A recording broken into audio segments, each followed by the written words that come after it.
Donc, je vais commencer la présentation. Donc, bonjour tout le monde, bienvenue au webinaire sur Biblius. Euh, il vous est présenté par le service des bibliothèques. Donc, moi, je suis Catherine Boulay, technicienne en documentation. Puis c'est avec moi que vous allez passer la prochaine demi-heure. Donc, la présentation va se détailler selon le plan suivant, un petit message sur qui nous sommes au service des bibliothèques. Après ça, on va tomber directement dans l'utilisation de Biblius. Donc, de quoi a l'air l'interface de la plateforme, comment on peut naviguer dans la plateforme, faire des assignations de lecture, qui est un des points les plus intéressants et qui intéresse de base les enseignants, et un petit point sur le droit d'auteur et sur les droits de projection sur vos tableaux. On terminera par une période de questions. Au fur et à mesure, vous pouvez les mettre dans le clavardage si vous n'avez pas des oubliés. Par contre, je vais leur répondre seulement à la fin pour éviter de perdre le fil. Et parfois, vous allez avoir des questions qui vous seront fort probablement répondues au long de la présentation. L'équipe du service des bibliothèques, c'est 4 personnes. Donc, Julie Roy, bibliothécaire, qui est une des mes collègues qui a sa caméra allumée, ma collègue technicienne Maude Cunningham, moi-même Catherine, et notre agente de bureau Sylvie Nicole, que plusieurs d'entre vous connaissez parce que c'est avec elle que vous interagissez pour tout ce qui est question de la médiathèque. Donc, c'est la grande chef de la gestion quotidienne. Le service des bibliothèques, c'est quoi notre mission? Nous, on s'occupe principalement d'accompagner les écoles du primaire ainsi que le NIX dans la gestion quotidienne de leur bibliothèque. On soutient les enseignants dans leur exploitation pédagogique des ressources liées à la littérature, aux bibliothèques, etc. Et on travaille à encourager et développer le goût de la lecture chez nos élèves.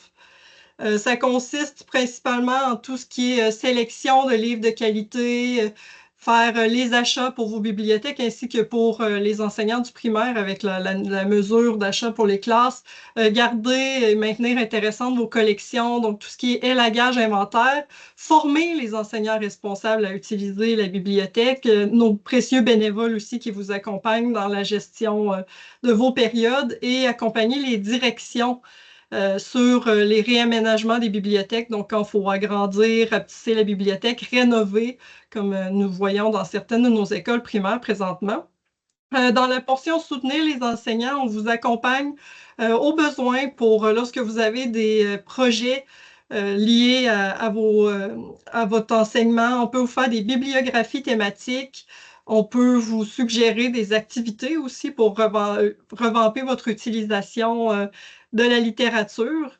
Et bien sûr, nos différentes trousses à la médiathèque, là, qui est principalement des trousses en sciences, mais ainsi qu'en littérature. Et pour d'un point de vue l'appréciation de la lecture chez nos élèves, on essaie à chaque année ou une année sur deux là, de faire des activités qui vont sonder leur intérêt sur des livres ou des types de livres qu'ils aimeraient voir apparaître à la bibliothèque. Et pour vous aider, à chaque automne, on présente nos coups de cœur, des livres qui vont arriver à la bibliothèque dans le courant de l'automne. Donc, nous, on l'affiche sur le site web là, des bibliothèques. Vous pouvez y accéder en tout temps. Mais là, on tombe dans le vif du sujet, la raison du pourquoi vous êtes avec nous aujourd'hui pour vous parler de Biblius. Donc, c'est quoi Biblius? Biblius, c'est une plateforme qui a été développée en collaboration avec le ministère de l'Éducation, qui est adaptée au milieu scolaire et qui permet le prêt et la lecture de livres numériques. À qui ça s'adresse? En fait, ça s'adresse à tous les intervenants du milieu scolaire ainsi que les élèves. Donc, que vous soyez enseignant, professionnel, secrétaire d'école, tout le monde a accès à Biblius.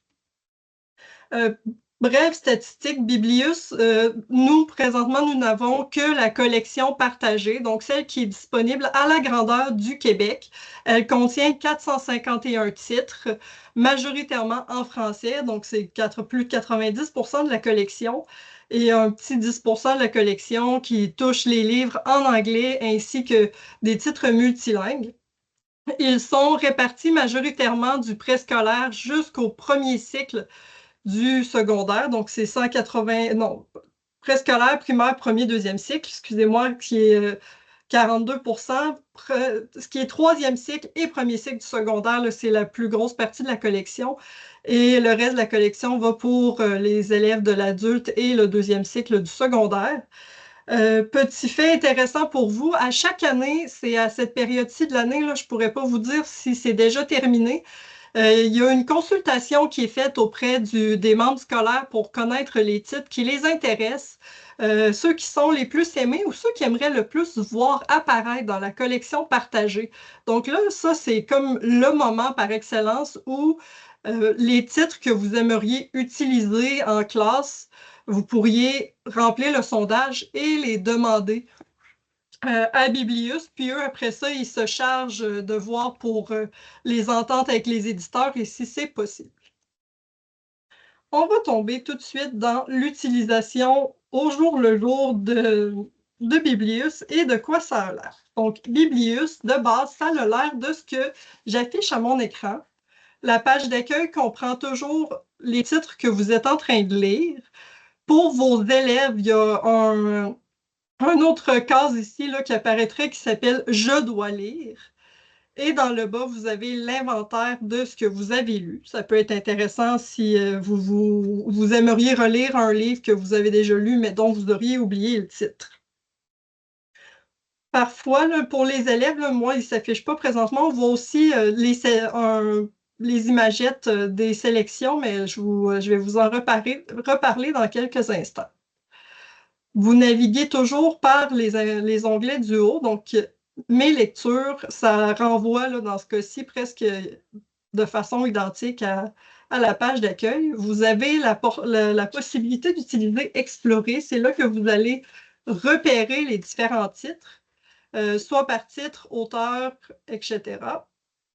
Je vous le mentionne déjà tout de suite, mais on y reviendra. Vous avez un petit logo ici. Ça, c'est quand on va parler de l'assignation des titres pour vos élèves. Vous pouvez, dès la page Explorer, l'utiliser. Vous pouvez aussi vous promener avec ce qui est la recherche dans le haut à droite. La recherche dans Biblius, elle est, je vous dirais, correcte, mais pas exceptionnelle. Donc, de base, vous allez toujours chercher partout, plus souvent qu'autrement. Mais vous pourriez, je vous le mentionne tout de suite, chercher par contributeur. Ça peut être intéressant pour les enseignants qui font des projets particuliers sur un auteur ou qui aimeraient travailler les préfaces, les postfaces. Vous pourriez rechercher le nom de cette personne-là dans le contributeur parce que souvent, en fait, le préfacier ne fait jamais le contenu du livre, mais il fait juste le présenter. Donc, c'est plus difficile de le repérer, mais là, vous pouvez le faire à cet endroit-là. Et dans la recherche avancée, juste ici, ce qui est intéressant pour vous, c'est la possibilité de chercher par description. Je vous donne comme exemple, vous cherchez un livre qui parle de guerre mondiale. J'ai tenté la recherche tout à l'heure. Si on cherche guerre dans le module de recherche de base, ça sort 5 livres qui contiennent des mots qui commencent par GUE, donc guêpe. La série La Guêpe, ça m'a sorti le livre La guerre des Tucs, mais pas grand-chose qui parlait vraiment de guerre, tandis qu'en cherchant dans description, j'avais 21 titres qui parlaient vraiment de livres liés à la guerre. Donc, c'est une recherche plus intéressante. Après Explorer, vous avez les sélections. Les sélections, elles sont faites par nous au service des bibliothèques. Donc, soit Maude ou moi, nous vous créons des différentes listes bibliographiques des titres disponibles dans Biblius. On vous présente toujours les nouveautés de l'année parce que je vous dirais que la majorité de la collection ne bouge pas d'une année à l'autre. Donc, c'est pour ça qu'on va mettre en valeur les titres qui ont les nouveaux titres de l'année. Donc, cette année, il y avait 33 nouveaux livres sur la collection. On va aussi vous partager des listes qui sont liées à des événements qui sont thématiques dans le mois ou dans la saison. Comme là, c'est le mois du droit on avait la fête du droit des femmes au début du mois, donc on vous présente une thématique liée avec des personnages féminins importants. Ou parfois, on vous affiche aussi des sélections qui sont liées au programme d'enseignement, par exemple le CCQ, où on affiche des listes liées à l'éducation, à la sexualité, les émotions, etc. Ensuite, le module lecture au programme que vous accédez ici, mais dont on en reparlera un petit peu plus loin. Là, moi, on n'affiche rien. C'est pour ça que tout à l'heure, je vais vous présenter des captures d'écran de dossiers d'enseignants où là, vous allez pouvoir comment ça s'affiche, mais vous avez aussi toujours dans lecture au programme l'option de créer des groupes personnalisés. On va revenir ici. Pour vous connecter à Biblius, il existe deux façons de faire. C'est soit que vous pouvez accéder à la plateforme en passant par le site de Biblius. C'est pas du tout convivial comme manière de faire, mais ça peut toujours dépanner au besoin. Je vous recommande fortement d'utiliser Mosaic Portail, là, vu que vous êtes familier avec cette plateforme. Pour les enseignants, c'est vos informations de connexion habituelles. Les élèves, eux, se connectent avec leur adresse d'élève qui est légèrement différente aux nôtres. Euh, on a une question qui revient souvent, c'est vous tentez de vous connecter avec les identifiants habituels, ça ne fonctionne pas. Ça arrive que Biblius bug à cet effet-là. Nous, la solution qu'on vous propose et qui fonctionne dans la très grande majorité des cas, c'est de vous déconnecter de Biblius, de vous déconnecter de Mosaic et de vider les données de navigation de votre navigateur. Et je vous dirais que 99% du temps, ça règle le problème. Si jamais ça ne fonctionne toujours pas, vous pouvez communiquer avec nous. On va aller voir qu'est-ce qui peut causer le problème et auquel cas faire un lien, un suivi avec l'informatique.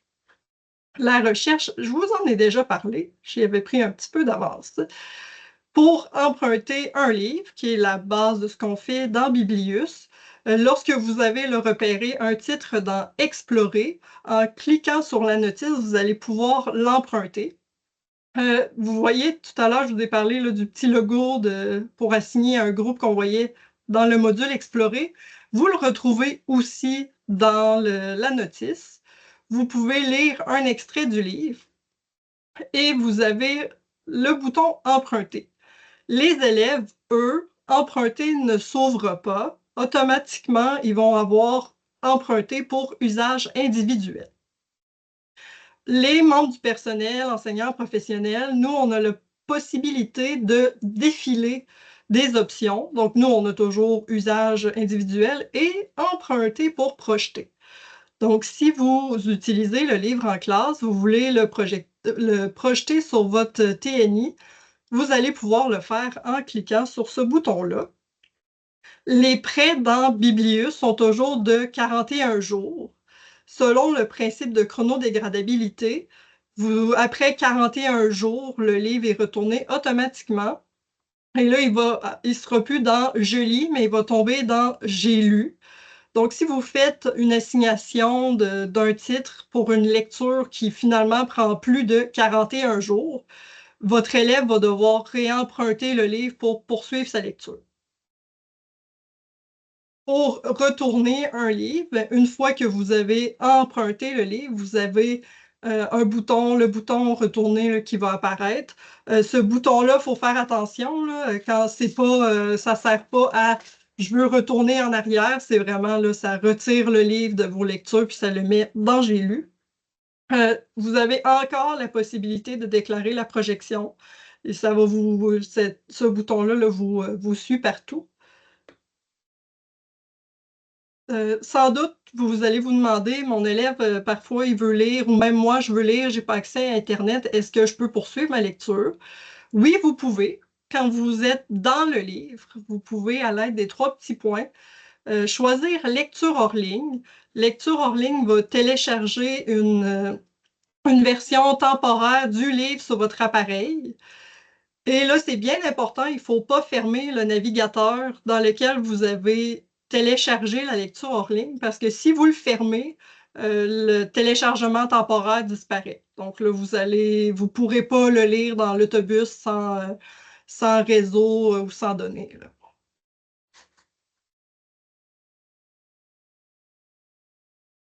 Biblius. Je vais vous en parler parce que moi, personnellement, je trouve que c'est important de le faire. Il y a différents formats de livres.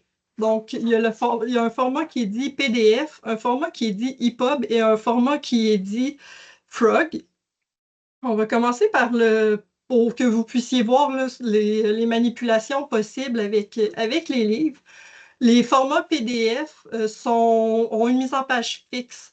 Donc, vous pouvez pas modifier l'apparence du contenu du document.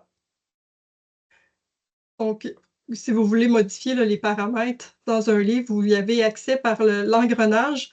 Généralement, là, les modèles en PDF, vous avez accès seulement à modifier le thème de fond. Là, sur une bande dessinée, ça ne modifie pas les pages, mais dans un texte normal, là, ça aurait mis les pages de texte en sépia ou en sombre. Vous pouvez modifier le défilement du livre, donc si vous voulez le défiler avec votre souris et afficher les mises en page. Ça a assez peu de possibilités, là, un format PDF. Dans la collection partagée, lorsque le EPUB est disponible, Biblius va remplacer le PDF par le EPUB pour le rendre plus convivial. Vous avez la possibilité dans tous les livres d'utiliser une lecture du texte à voix haute, là. Tout à l'heure, je faisais des tests, puis dans une bande dessinée, ça ne fonctionne pas, premièrement, mais tantôt Biblius refusait de me faire jouer le son. Mais je vous le mentionne, vous avez des options, là. Vous pouvez afficher en surbrillance les lignes de texte, modifier la lecture. C'est une lecture qui est plus robotique. J'ai fait des tests dans les différentes voix. Celle qui fonctionne le mieux reste la voix Google féminine, donc petite recommandation. Euh, il y a la possibilité de choisir d'autres langues. Ça donne beaucoup d'espoir sur j'ai un élève qui ne parle pas telle langue, je pourrais sélectionner cette langue-là, ça va changer. Non, malheureusement, dans les PDF et les EPUB, ça ne peut pas fonctionner. Vous allez avoir comme résultat une lecture avec accent du texte français. Donc, si vous voulez aller faire des tests de votre côté, vous pourrez le faire, mais dans certains livres, là, l'accent italien ressemble davantage à un accent espagnol, mais le texte reste en français, donc devient, pour ainsi dire, tout à fait incompréhensible. Donc, langue, oubliez ça dans les formats PDF. Donc, on se rappelle, le PDF n'est pas malléable. Ensuite, vous avez le format EPUB. Le format EPUB, lui, c'était un format qui permet davantage d'accessibilité parce que la mise en page, elle est fluide. Donc, si vous allez toujours dans votre engrenage, vous allez pouvoir, puis là, je vais prendre une page de texte pour qu'on puisse le voir et nous remettre à un fond clair. Vous pouvez modifier la taille de police et vous pouvez changer certaines polices. Donc, on a Arial, la police par défaut, et une police qui est accessible, Design for All. Je vous mentionne, admettons que vous assignez un livre à votre élève, puis vous lui dites de lire de telle page à telle page. Si c'est un EPUB, ben, ça va faire varier la pagination du livre. Donc, ça se peut que pour un élève X, la page 26 soit le début du chapitre 2, mais pour un élève Y, la page 26, à cause de ses paramètres, serait deux, trois pages plus tôt ou plus tard. Dans ce temps-là, je vous recommande fortement d'y aller plutôt par des lectures par chapitre. C'est plus facile pour l'élève de se retrouver et à ce moment-là, le navigateur va le ramener. Là, je sais pas, je pourrais pas vous dire pourquoi il a décidé qu'il voulait pas que de bouger de chapitre, mais ça va l'amener au bon endroit, mais toujours en conservant les mêmes paramètres de configuration de son livre. Synthèse vocale, toujours possible. Je vous l'ai dit, elle va nous suivre partout. Même problème que pour le PDF dans la majorité des cas. Donc, c'est une lecture robotique et il faut éviter la langue.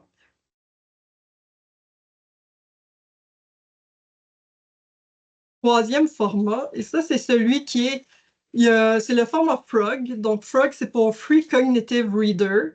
C'est un format qui a été développé par des professionnels du milieu de l'éducation ainsi que des orthophonistes.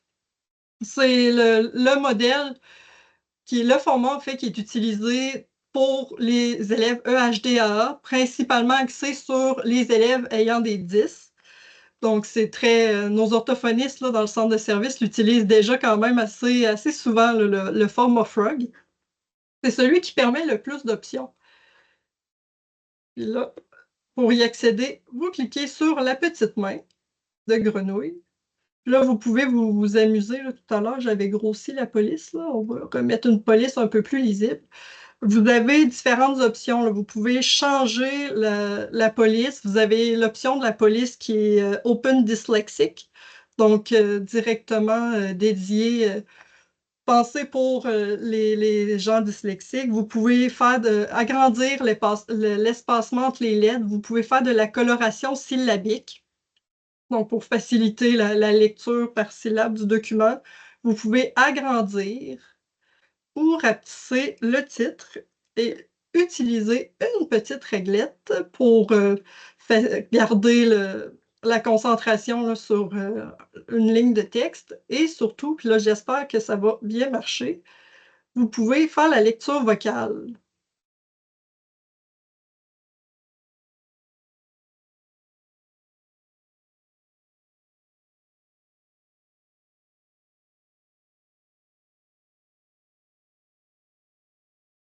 On n'entend pas. Ah, on n'entend pas. Bon. Ben, c'est pas grave que, dans le fond, c'est une lecture qui est faite à voix humaine. Donc, contrairement aux autres, au PDF et au EPUB, là, c'est vraiment une vraie personne qui fait la lecture. Ce qui est beaucoup plus convivial pour un élève qui essaie de faire le lien entre ce qu'il entend versus ce qu'il lit. Donc là, il a vraiment une bonne prononciation avec le bon texte qui apparaît. Donc, le format Frog, est de loin le format le plus intéressant à utiliser dans la plateforme. Il y a juste 29 livres dans la collection qui sont Frog, majoritairement pour le primaire, mais il y en a quelques-uns pour le secondaire. Le troisième type que je vais vous présenter, c'est pas un format en soi. Là, je pense que je ne l'ai pas ouvert dans la bonne plateforme. On va l'ouvrir en cliquant sur la notice. C'est des livres d'Élodile. Donc, Élodile, c'est pour éveil au langage et ouverture à la diversité linguistique. C'est un projet qui est fait en collaboration, qui est fait par l'Université de Montréal, qui vise à utiliser un milieu pluriethnique et plurilingue.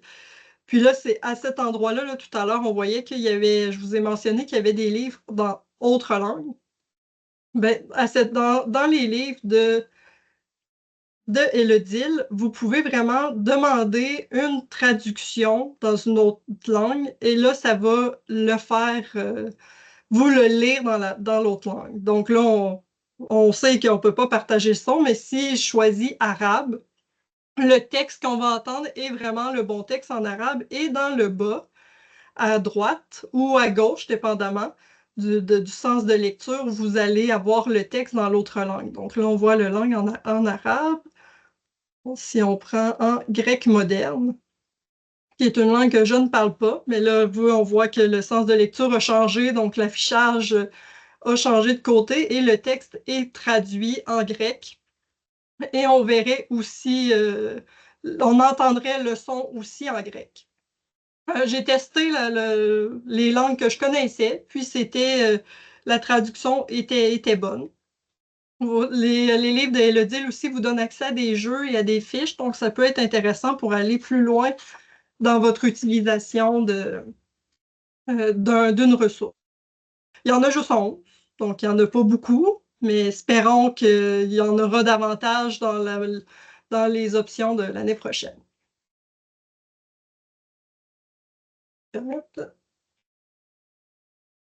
Assignation de lecture, ce qui est de loin la portion la plus intéressante pour un enseignant. Il y a deux façons de la faire, je vous en ai déjà parlé.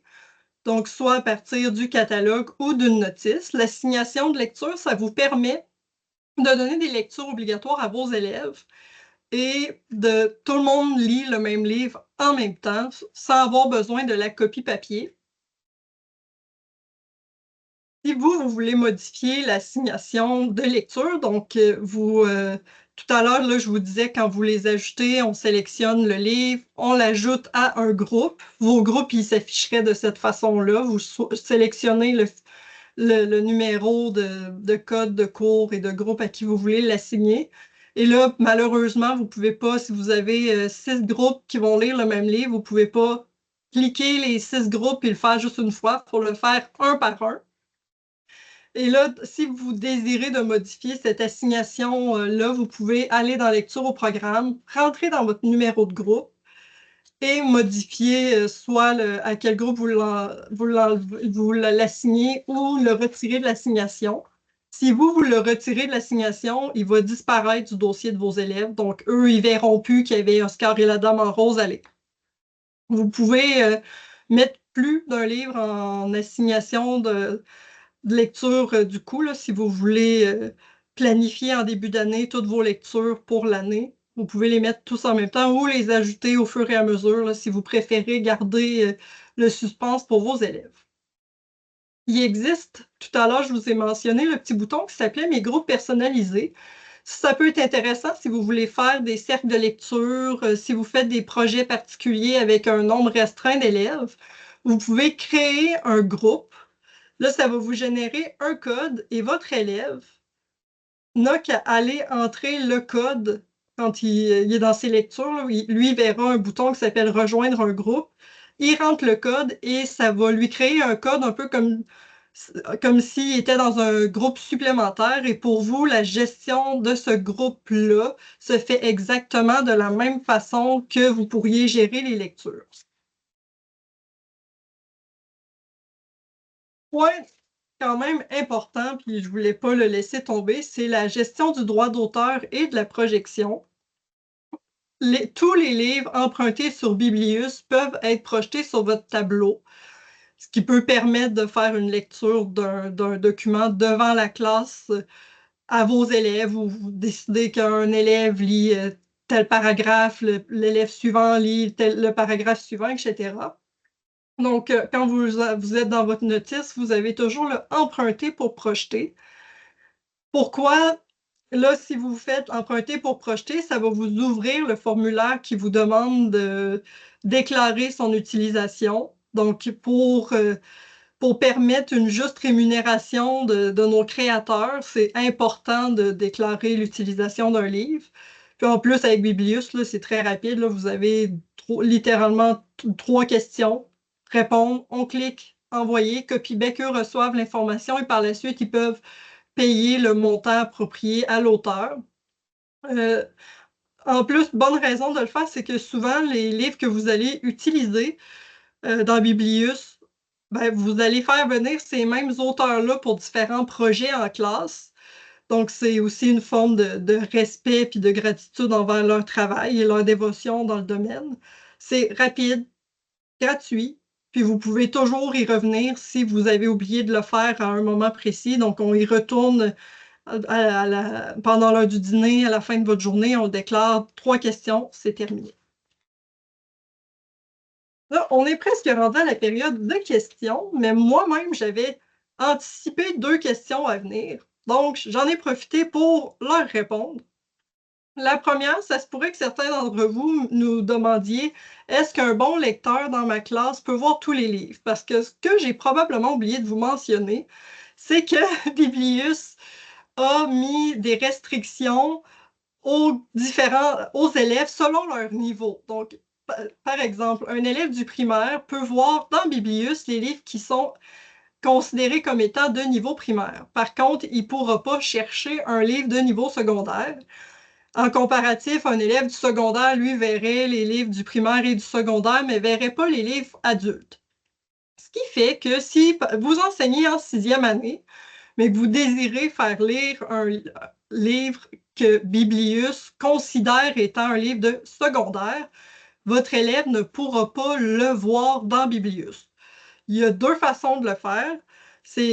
Moi, je vous recommande la plus rapide pour vous, c'est d'assigner ce titre à votre élève. Donc, si vous décidez d'assigner un livre par exemple, considéré comme étant début du secondaire à votre élève en 6e, là, il va apparaître à son dossier, mais il apparaîtra pas s'il cherche le livre.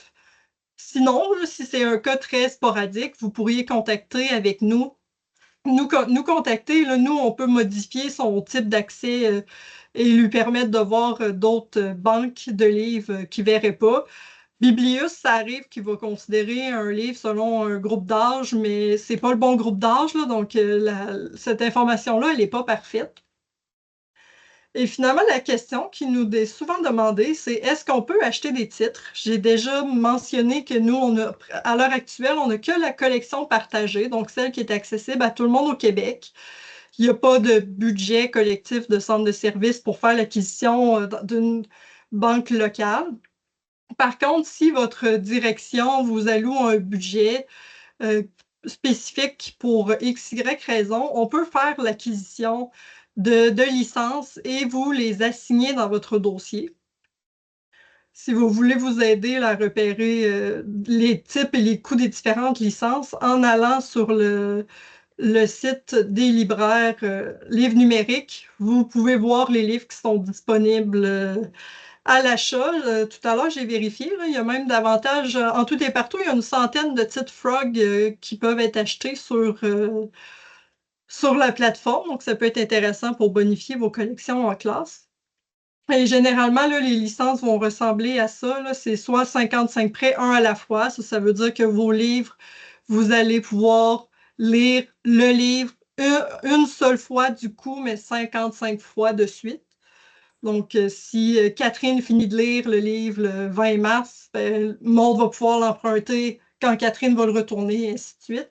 Alors que 40 prêts, 40 simultanés, ça veut dire que vous pouvez tout le monde emprunter le livre en même temps. Une fois que les 40 possibilités de licence sont utilisées, là, ils vont disparaître de des titres que vous allez voir. Donc, j'espère que j'ai anticipé la plupart de vos questions. Mais maintenant, si vous voulez poser des questions, soit en ouvrant votre micro ou en les écrivant dans le clavardage, là, ça va nous faire plaisir de vous répondre.